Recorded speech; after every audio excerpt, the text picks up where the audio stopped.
Hey, what's going on, y'all? It's your boy, back at it again with another Streetbeefs commentary. Right now, we got an OG yard event that took place maybe last week sometime, if I'm not mistaken.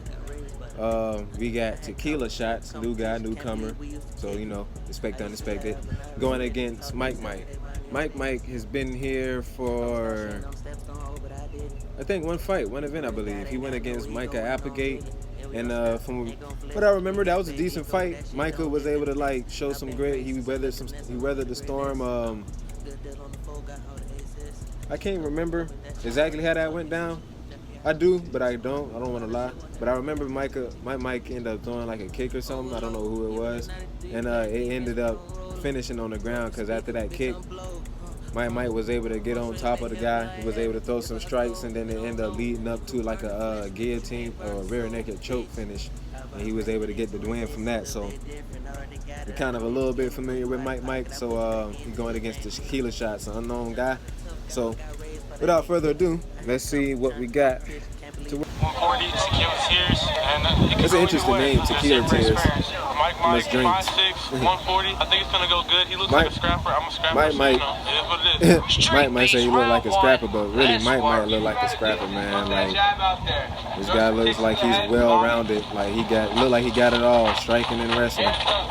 Tequila shots though is overly aggressive with Mike, and Mike with a tremendous slam, knee on belly, throwing down strikes.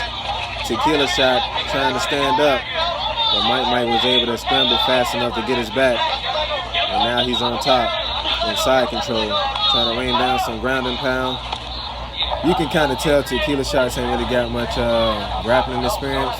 He got him in a hold that probably can't really do nothing, especially from that position. Mike, on the other hand, you can see that he's got some experience. He was able to sneak around, sneak his head out, and take Tequila shots back. Tequila shots is really trying to get up out of this position. He don't want the back. He don't want anybody on his back because you can't really defend yourself that way. Excuse me. Mike got a hold of Tequila shots' wrist, trying to control it so he can either throw down some strikes or at least get the neck. Tequila shots may be holding the gloves, and that's another thing too with unexperienced guys. Sometimes if they don't know the rules of MMA or know too much about it, they'll end up sometimes doing things that could be qualified as cheating. But because he seemed new to this, he can't really fault him too much. Tequila shot tried to scramble out just then. He almost had an opportunity, but Mike was able to be faster with the scrambles. And here we go with these elbows, man. These things are some hard elbows. Tequila shot doing a good job blocking them, but I know that don't feel good on the arms. Micah throwing down some short elbows, listening to his corner real good. Micah definitely won this round without a doubt. May not have landed much, but he got a big takedown. He was controlling him, and he was able to land some nice ground and pound. You want to stay closer onto this side of the cage so I can tell you some stuff. He's just going to try to grab you. If you stand up with him, you're going to kill him. I don't even know about that, honestly. He's definitely worried about that takedown. Now is a really good time to work that over. If anything, if Tequila shots can keep his distance and just stay at range and throw some strikes, then yeah, maybe. Maybe fight start off standing up so he can have a chance if he just break his jab straight. He's steady rushing in the way he is. And his hands look nice, man, but it's just, and then at that, him being a taller guy, he got the reach advantage. Michael with the, wow.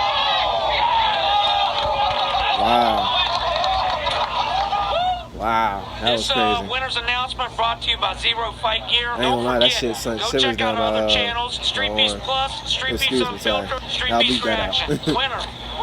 Hey, I just want to say one thing. Manu, I think you're a bum, I'm not gonna lie. I want to fight you, I want to fight for the belt. Me and you, Manu, you're a bum. We solve it in the yard and we leave. Agreed?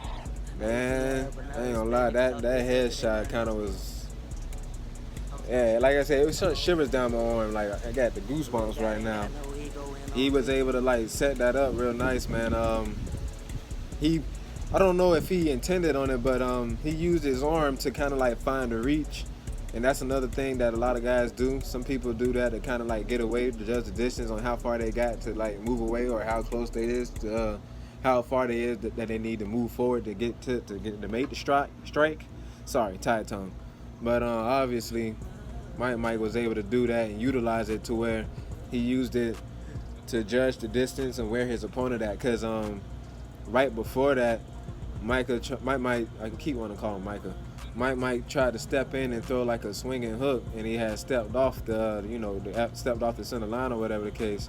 And I think that might have like computed in his head like I need to get closer. So Mike was able to extend his arm out, try to judge the distance, and use that as a measuring stick, because you know your legs are longer than your arms. So I guess he figured if he could touch him or almost semi-touch him with his arm, he knew that he could touch him with his foot. So he rolls it up.